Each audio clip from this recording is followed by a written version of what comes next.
The Digital Photography Cafe show is brought to you by Focus Pyramid, the autofocus lens calibration tool for your camera.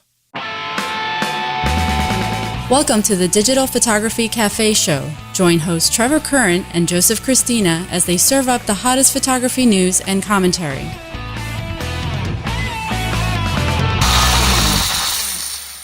Hey everybody, welcome back to the show. This is episode 187. I'm Joseph Christina here with my co-host Trevor Current. On last week's show, we talked about Canon Rebel T6S and T6i recall, changes to Flickr may affect you, and the National Photography Month photo contest sponsored by PMA.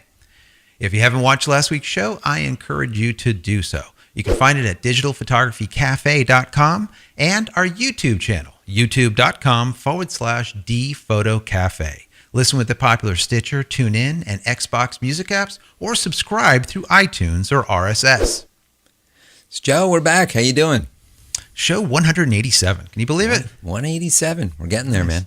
Getting close to that 200 mark. The bicentennial, right? Yeah, that's right. That's right. That's going to be good. That's going to be good. So anyways, yeah, a lot we'll of have stuff. to do something special for that show. Yeah. We're going to have to we'll put in the calls to the contacts and see if we can come up and with some pretty cool stuff maybe to give away. Yeah, maybe get some swag, Yeah, something cool. Sounds good to me. Anyways, we got a lot of stuff this week, right? I think. Yeah, we do. And let's start out with a message that we got on Twitter. And Sydney, I apologize. I'm probably going to kill your last name, but I'm going to say it's Diongzan. There you go. That looks pretty good. I think so. So we'll go with that for now. All right. He says, love the show, listen to it all the time. And then he asks, what's a good online cloud storage you recommend? So we talk about storage and backups and stuff kind of on a regular basis, it seems, as new stuff always pops up on the market. Right. And I guess it's kind of the answer to that is a little bit like twofold, right? I guess it depends on what do you need it for, or what will you use it for? What you're looking to store, yeah. Right. Are you backing up? What your up? objective is. Right. Are you backing up or are you archiving? And then there's kind of two different ways to go with that, right, Trev? Yeah. I use two services from Amazon. The first one is Amazon Cloud Drive, and I use that for my photos. Right. I am a Amazon Prime member, so I pay the annual fee. I get the 2-day shipping. I get the streaming video, and all the other perks that come with it. Right. But one of the really nice perks that comes with it is you get unlimited photo storage. Right. So as long as the files you're uploading to this service are a recognizable photo format, like a JPEG, it will allow you to upload them. Which is that's a great perk for having Prime. But if you don't have Prime, for $11.99, you can get that same thing that you have, right? Yeah, exactly, per year. So that's really good. And along with that plan, you get the 5 gigs of video or file storage. And then beyond that, obviously, you'd have to pay. Right. They also have another plan. It's called Unlimited Everything. That means you can upload unlimited photos, videos, files, whatever you want. Now, these are for storage. I mean, it's not meant to be like a streaming server. You don't want to upload videos there and expect to be able to, link to them on your website. It doesn't work that way. It's more of just a storage location. And that is $59.99 per year, which actually is not bad. I mean, this is a good place to put things. The caveat to this is the photo storage Amazon has their Cloud Drive app that you can put on your iOS and Android devices. And you can set it up so it will sync with your photo library and it will back up every time you're connected, let's say, to Wi-Fi. That's really cool. The desktop application they have is like a web interface, and it is a manual process to get your files up on Amazon. It's a drag and drop. Right. Easy to do, but it's manual, so there's no software interface with this to automate the process. It's not like Dropbox, guys. Like we would set up and just a specific folder, and then whenever something falls into that folder, it automatically syncs. This does not work that way. You definitely have to do it by hand, manually. Correct. And that's why I just use Cloud Drive for photo backups, basically. for storing the photos, because archival stuff. then I can go and take the photos from my digital camera and actually take the final JPEGs, drag them up there, put them in a folder. I can have it auto load my phone's photos, my iPad's photos, my wife's phone's photos, and they're all in separate folders. So it's a great way to organize all that. For files, though, for my data, I use Amazon S3. Right. And I use a piece of software on my Mac that will go and back up. It does incremental backups. It'll do your full backup, and then it'll do incremental backups daily of whatever folders or directory you tell it to. Right. And I use that for all my business stuff. So that way I have, my internal backups here in the office and then external in the cloud. And the thing with this, guys, is it's truly like an archive, because you're paying to put the stuff there. You're paying to house it there, but you're also paying to take it back also, right? Yeah, So, you can get it up there for free. It just Right. costs you to store it there, and it costs you to bring it back should you need it. Exactly. But So- you know what? Small price to pay. I mean, the storage for Amazon S3 is like 3 cents per gigabyte up to 1 terabyte of data, Right. which is a lot of data. That's Your download, you get your first gigabyte free per month, which, doesn't sound like a lot, but if you're talking about JPEG photos, that's quite a few JPEGs. right. And up to 10 terabytes is 9 cents per gigabyte down. So this is that emergency thing. You store Right. your stuff up there. It's your inexpensive archive. Should you have a computer blow up and you need to rebuild it, you can grab the stuff. And you're going to Yeah. pay to get it, but at least it's there and you can get it. Yeah, and back, like I've said in the past many times, you want to store things that are important to you in the cloud, but you need to also have 3 backups to you locally. So maybe at your location, maybe in a safety deposit box, maybe in a... So the thing is you really want to make sure that you're not just backing up in the cloud, no matter what the price is, because if something goes south, you just don't... I don't trust not being able to see or put my hot little hands on some backups. And one thing you might want to think about also is backing back up onto DVDs. I know it seems like old school, but the very, very important stuff, if you get professional grade DVD, mastering DVDs, you're going to pay for. They're not the junk. They're $2 a piece, $1 and something piece. But the thing is those are archivable to 100 years. Whereas any type of moving drive, hard drive, or anything like that is going to be susceptible to failure, especially if you have any kind of, if you live, like, for example, for me, in the humidity in Florida or whatnot.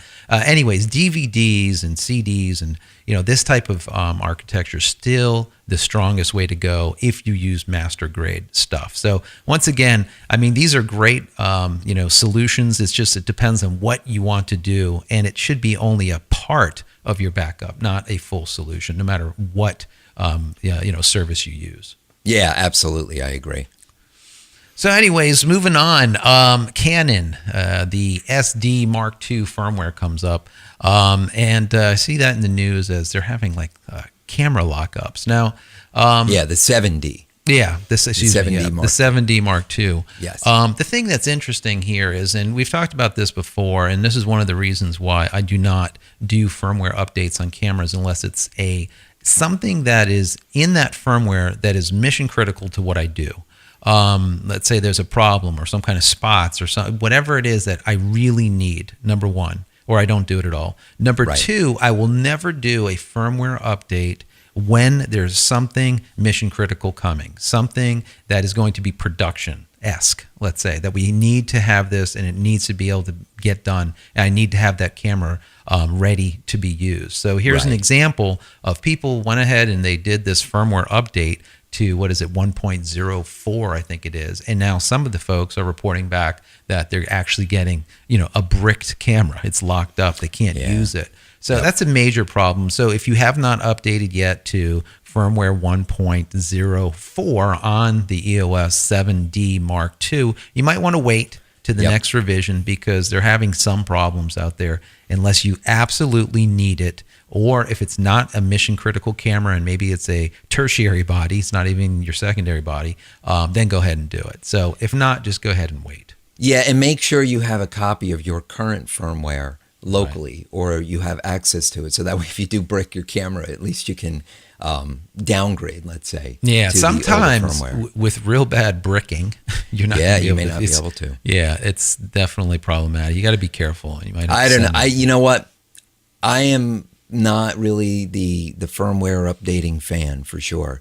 I mean, I get it, and I see why you would want to, or why you may need to.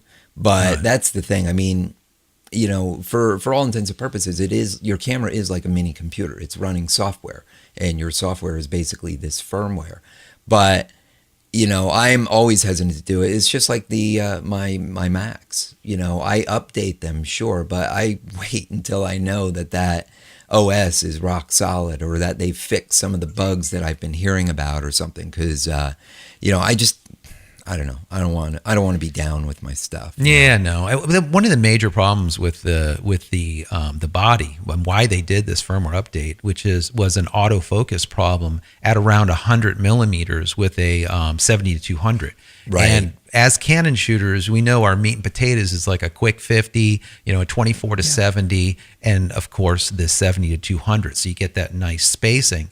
Yeah. And that 70 to 200 is one of the workhorses. I mean, It's a that thing critical is lens. Yeah, you used need that. continuously, right? Yeah. And by you not, you know, having autofocus functioning at about 100 millimeters, that's a major problem. So Yeah, I could that's a see why people were going in there and saying, "Oh, you know, we need to do this update," but they didn't expect to brick the camera either. No.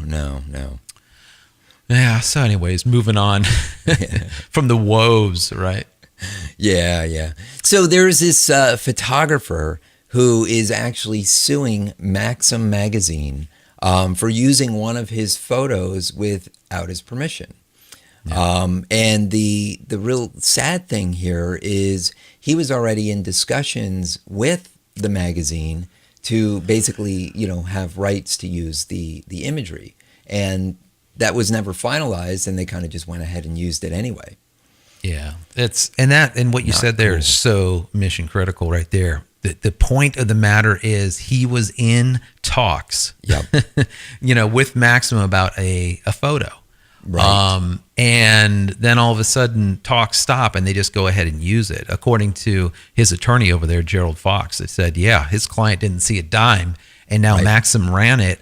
Yeah, there's going to be some type of consequences. Yeah, there's going to be a to problem this. here. Yeah. I mean, there's a saying out there, you know, sometimes it's better to ask for forgiveness than ask for permission. Yeah. Translation, I'm going to go ahead and use your photo for whatever, Right. and I'm not going to ask you. And if by chance you find out that I did, oh, well, then I'll say I'm sorry, and we'll negotiate some type of settlement. The fact that they were already in discussions with him and it was not finalized, I mean, that just opens them up to a huge liability for copyright infringement. Yeah. You know, I mean, it's no longer the ask for forgiveness. Now it's the, you know, go get your lawyer. You know? Right. But I can tell you for sure, as far as IP attorneys go, you're looking at about $400 to $500 an hour for any kind of intellectual property. You know, they're very, very expensive. So I can imagine that a lot of these larger companies will go ahead and use something with the idea that, listen, they're not going to sue us anyways. They don't have money to go against us. Maxim magazine. What are you kidding me? You know. So so I don't know, but you know, moving on, more of this copyright stuff and rights and whatnot. Something really interesting. We saw an article that came through. Someone that this party was talking about. I think it was what was it on Instagram or where was this? Yeah, it was over on Instagram. Was it Instagram? Yeah. And what was interesting is Samsung UK sent this guy a note from, you know, according to what they're saying. They actually showed a picture of it. And the note, the simple note or comment on the image said, reply yes to give us rights, you know. And what they did is they said, we love your picture. And then they quoted his name. It was Agfa Pan, I think it was. Agfa Pan, yeah. Yeah. And it says, could we and our retailers use it to show what our products look like? Please reply #yes to agree to our terms. And then they went ahead and they gave a link to their terms. So basically, this guy has his photo out there. Samsung UK sees it, says, God, we would love to use this. Go ahead and take a look at these terms. Just go ahead and send us back a little hashtag yes and no problem. Yeah, no problem. And we'll go ahead and use that. And you can feel honored that Samsung US or UK asked you to use your photo. I mean, that's huge, right? Yeah. Until you read their terms. Right. And basically you're signing away all rights, future rights, past rights, any rights that may ever become, your firstborn and everything else for Samsung to basically do whatever they want with it. Yeah. It's very interesting. This is the first time I've ever heard of such a thing, that a major corporation will just, tweet something or put a comment on an Instagram photo or something, maybe a Facebook thing and say, hey, just go ahead and respond, with a hashtag yes, and we'll go ahead and use your picture. And you know what this is? This is the marketing department at Samsung. Hashtag fail. Yeah. Hashtag fail. Absolutely. This is the marketing department. This is their social media person who's probably also their outreach marketer or whatever. And they're looking at this saying, we need to get some content. What we should do is reach out to the community, try and get some of their imagery, create that interaction, blah, blah, blah, all this stuff. Yeah, that'll be great. But then to cover their butts, they have to throw the legal stuff in per their legal department. So they find this lame workaround of hashtag yes, expecting people to just jump on it and be like, oh yeah, I'm honored to have my photo used by Samsung and all of its retailers and stuff like that. And you know what? Some very well may be. And if it's a photo that you don't really care much about and you want to see it out there in the wild, by all means, go for it. The problem here is in the fine print. There's actually two problems. One of the fine print says, listen, if you took a picture of, let's say, a model or somebody, and you did not get a release from them, Samsung is not responsible. You are responsible, and they will go after you because you hashtagged yes and agreed to this. Right. That model, you don't have the release. Too bad. It's going to be on you. Also, secondary here in the fine print, we don't even have to give you credit at all for it. We can use it. We can give it to any of our retail. We can give it to anyone to use. We basically own all rights to it, unlimited rights to it. And we will not give you any credit. So if you're thinking in your mind, well, they'll be, let's say, in a store and they'll have our name on it and whatever, and look at all that. Don't count on it. Don't count on it. No. It'll just basically disappear from you even. You could just delete it out of your archive because you don't own it any longer. So it's read the fine print, and I have a feeling that this type of thing is going to happen more often, where you're going to see this.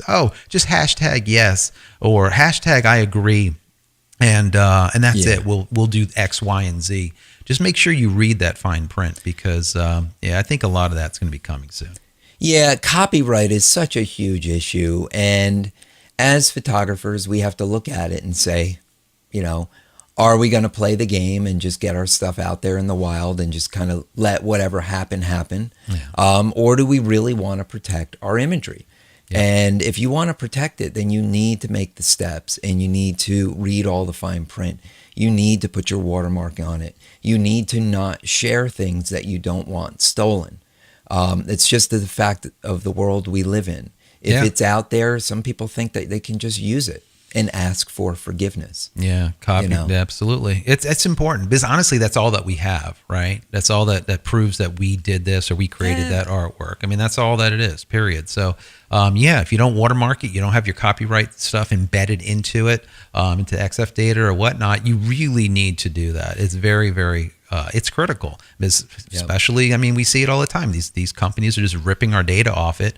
And they turn into orphan works, and then everybody can use it for free. And just like if you never even took it, just becomes. It's like you never. Yeah, it's like it's not even your photo anymore. It becomes orphaned. So, anyways, a lot more, guys. But before we go any further, let's go ahead and take a break to hear from one of our sponsors. Are you frustrated with slightly out of focus images when you know your autofocus spot was dead on? It's simply not your fault. From manufacturer to manufacturer, and even lens copy to lens copy, there are slight variances to the exact spot where light is being focused onto the sensor. Finally, there's a product that allows you to compensate for those variances and make sharper images immediately. Focus Pyramid, the autofocus lens calibration tool, is an absolute must for every photographer. If you want to make the sharpest images possible, then you need to take control over your camera's focusing system. With the Focus Pyramid, you can calibrate all of your lenses on your lunch break. The Focus Pyramid makes lens calibration quick and easy at an affordable price. So give your lenses a new lease on life and take your photography to the next level. Head over to focuspyramid.com/DPC and get an additional 10% off just for being a show listener. All right, so we're back. And last week on the show, Joe had talked about the new Leica monochrome camera that was out. And this week, 1 week later, reports out there in the Leica Red Dot forum that warns of a crash risk with Apple's new Photos app and using the raw files from this monochrome camera. Yeah, kind of interesting. Yeah, so that camera is the Leica M series, but the brand new one. I think it's like a Type 246 or something. It's the brand new one. Right. Absolutely beautiful. I mean, look, guys, the way I look at this is if you're spending, $7,600 in a camera, you're probably not going to use Apple's, God. Apple's Photos app. it just kind of makes me laugh. I mean, you're just not going to. You're probably going to bring it into, Lightroom at least, and then probably into Photoshop to do your editing or whatever you want to do. Right. For cataloging and stuff. But either which way, if you did, let's say, move over from Aperture and move into this new Apple software, which is just not doing too well as far as reports that I've been getting. It's got a lot of bugs, and it's just kind of hokey. Things aren't working. But then again, it's revision 1, right? It's version 1. It may not have been ready for prime time, but you kind of have to get it out there. As a software developer, you don't make any money unless it ships. So you got to get it out there. You got to get people testing it. They find these errors, they fix the errors, and they improve on it. They iterate on it. So, but if you're trying to store the DNG raw files that the camera creates in there, it's actually crashing the app. Yeah. And the problem is when the app crashes, it can actually destroy all the data within the app. Right. So they're saying, definitely do not try and put your raw files into Photos right now. Leica is working with Apple to fix the problem. Yeah. But right now it is not fixed. In the next release of Photos, it should be fixed. That's the plan. But they are saying that the JPEG files from the monochrome are just fine. That they are compatible. They are not causing problems. Yeah, and guys, I want to kind of inject something also that I was just thinking about. I remember, so I've used Lightroom ever since day one, ever since beta, okay?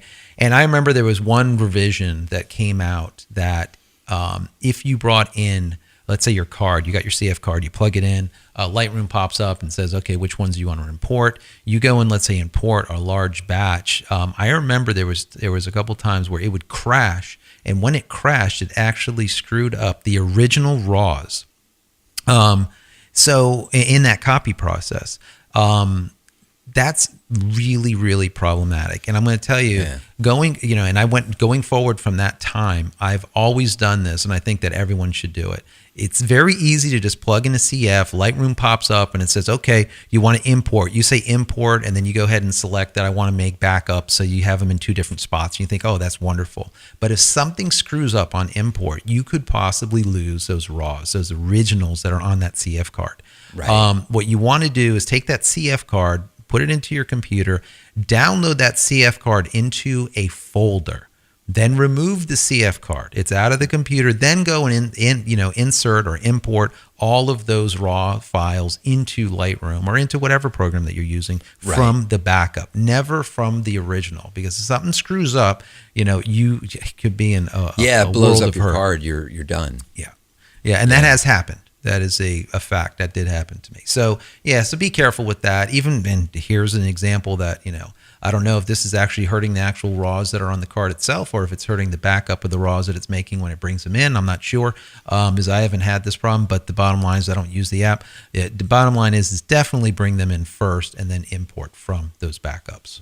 Right. Yeah, absolutely. Good advice. Yeah. So on the plus side, Apple releases a new version of Final Cut Pro. It's 10.2.1. Right now, it's kind of bug fixes, improved video support, and a more accurate timeline. I mean, nothing earth-shattering, but if you upgraded to the last version that recently came out, I think like a month or so ago, this fixes some of the problems that you might be experiencing with that. Yeah, I'm just happy to see Apple doing something with Final Cut. As I remember, absolutely. They went silent for some time when it came to Final Cut, and it looks like they're really starting to ramp up Final Cut back into a professional package.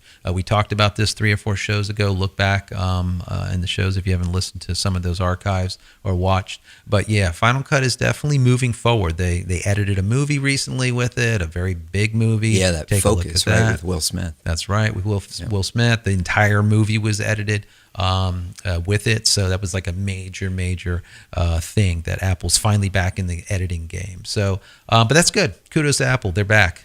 Yeah, absolutely. I'm actually thinking about getting Final Cut Pro. I don't use it right now. I don't do a lot of video editing, and most of what I do is pretty simple stuff that I can do with iMovie and bang out quick. But I would like to start doing a little bit more involved stuff. I really enjoy it. It's fun. And I like telling a story through video and audio. Right. So I don't know. I might look into doing that. Yeah. After that whole neutering happened of Final Cut X, the whole studio here, went to Premiere, and we've been using it ever since. But yeah, I'm possibly thinking about maybe picking up one copy and throwing it on one of the machines and letting kind of playing with it to see how it is. Compared to, we use Final Cut 7 forever professional, for many years. So, that I've always loved it. But once we moved to Premiere, now that's all we use. So, yeah. But anyways, moving on. The Lily camera flies itself. This looks really interesting. I like this article a lot. Yeah. I mean, these drones are all over the place. I mean, it seems like every week we're talking about another drone on the market. So this one is a little bit different than all the rest. It is a robotic camera drone. Basically, there is no handheld remote.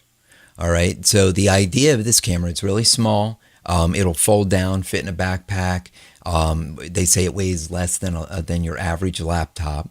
But basically, what you do is you take it out, you turn it on, you get the props going, you throw it in the air, and it basically flies itself. Right. And then you have a wrist-mounted GPS device, a tracker, a controller, and you can set the altitude and all that type of stuff, and then basically go on and do your thing, and the drone will follow you, keeping you kind of centered within that frame and stuff. It's really neat. Yeah, it's almost like the autonomous drone, and it's you have it on a leash, kind of a tether or a digital leash. Let's call it a radio leash. Yeah. And what's really cool is it's waterproof, right? So it floats.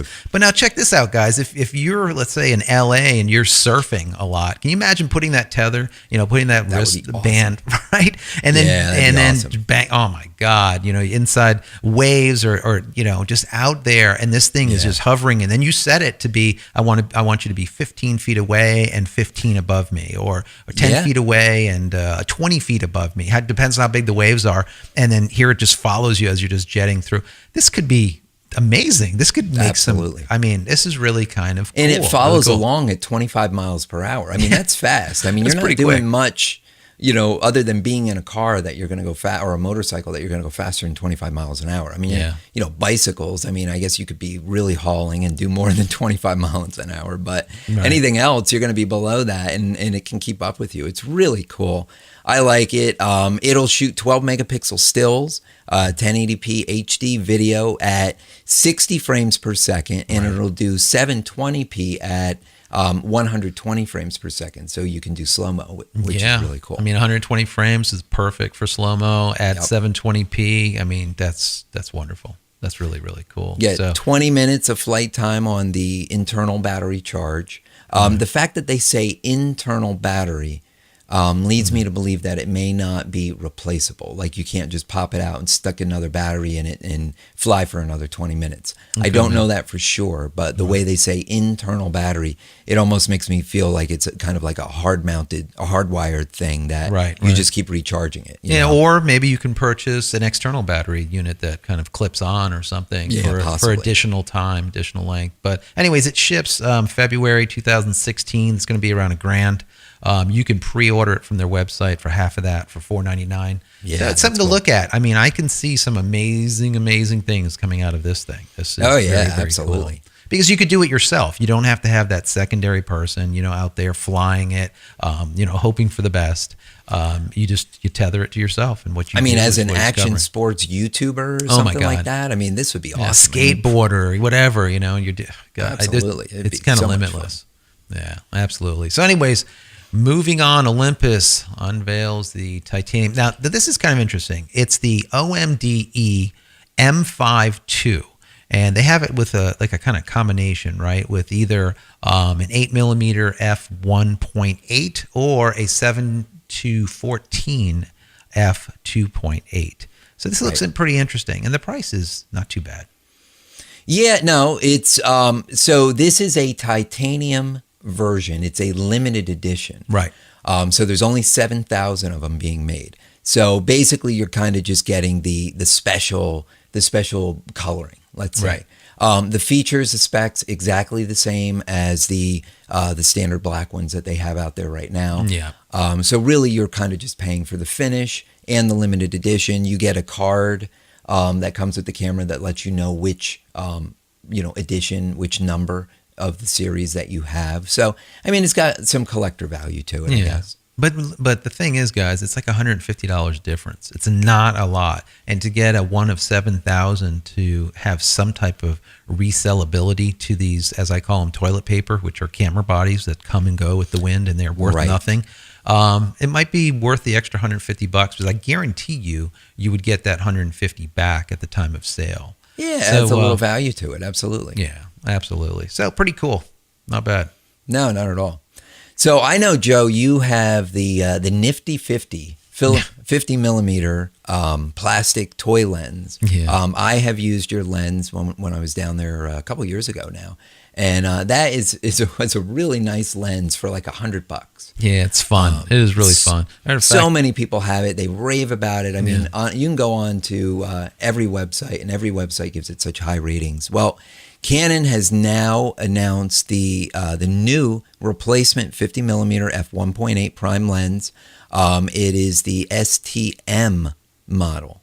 Right. And so I got it, guys. Right here, if you can see it. It is the 50 millimeter 1.8. The whole entire body, everything is made out of plastic. So this is not anything highbrow. It's not the $350 1.4 that you're going to get. But this 1.8 makes some amazing really images. Beautiful stuff. Really does. I mean, in case of I carry this as it weighs nothing. In case there's a pinch, there's a failure on a lens, you throw this on here, this will work all day long. Now the difference here between this one and the new one is when this is actually focusing in and out, racking in and out, you'll hear bzz, bzz, bzz, and it's audible. Right. I mean, you can hear it and you can feel it. I mean, it feels cheesy. Right. It isn't cheesy. It makes some amazing images that are just rock solid sharp, especially once you calibrate the lens to your body. But anyways, it's just one of those things. But this new one, in comparison to this one, when you focus, it's absolutely dead silent. That's all you do is you see that the focus has changed, and that's it. There's no sound, no audible sound at all compared to this, where you're actually hearing it going in and out, racking that focus in and out. So definitely going to grab one. It's coming in at like $125 or something. This is a must-have, guys. If you guys do not have one of these little cheap, quick 50s, even if you have one, even if you have the 50 millimeter, like a 1.2 or a 1.4 that are amazing, beautiful lenses. These are just so cheap. They're like, you get 3 of these for the price of a 1.4. And I wouldn't call them disposable, but they come up with such great images that you can have them in kind of beat them around, throw them in your bag, not have to worry about them at all. And if Right. something happens, you chuck it out and you get another one. So anyways, like I said, this is coming in May this month at $125. I would say if you're a Canon shooter, this is definitely a must-have lens. Absolutely. And if you want to get one of the old ones, Canon just stocked up on some refurbs on their website at the Canon store. And you can grab that lens, which was normally like $100. I know when I was looking at them not too long ago, when they were still available, they were pushing $120, $130. Yeah. But you can actually get them refurbed for $79.99. So that might be a nice way to go. I mean, it's going to be like $40 cheaper, $40, $45 cheaper than getting the brand new one. So, something to think about. So I know this next story is really near and dear to your heart, Joe. The Canon 5D, the original one, the Mark I, let's say, that has been known to have a couple problems, I guess, with the mirror falling out. Yeah. Which you've had, but now Canon has actually kind of released a recall notice for it, which is very good.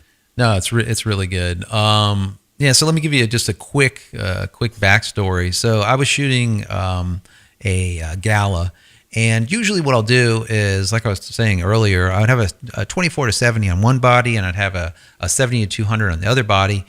Usually they're full frame, so I'll bring like a 5D, the original 5D, and I'll have like a 5D Mark II doing the capturing on the 24-70. But anyway, so I pulled out the 5D, the original 5D with the 70-200, and I was taking shots, and everything was fantastic. And then all of a sudden I heard a clunk, and I'm like, what the heck is that? And I look at it and everything looks fine, right? I look at the menu that like pulls up fine, but when I look through the eyepiece, there's nothing there. So I'm like, what the hell? It's just pure black. I'm like, what the heck is going on? I shut it off. I turn it back on. That didn't help. So I'm like, well, maybe something happened with the lens. So I actually have the camera here with me. So I pull off the 70-200. It's actually this lens right here. I pull it off. And once I pull it off, I look inside the lens, and I'm hearing something going clink, clink. And I look inside the glass, right inside here, and what do I find? I find this. You see this, guys?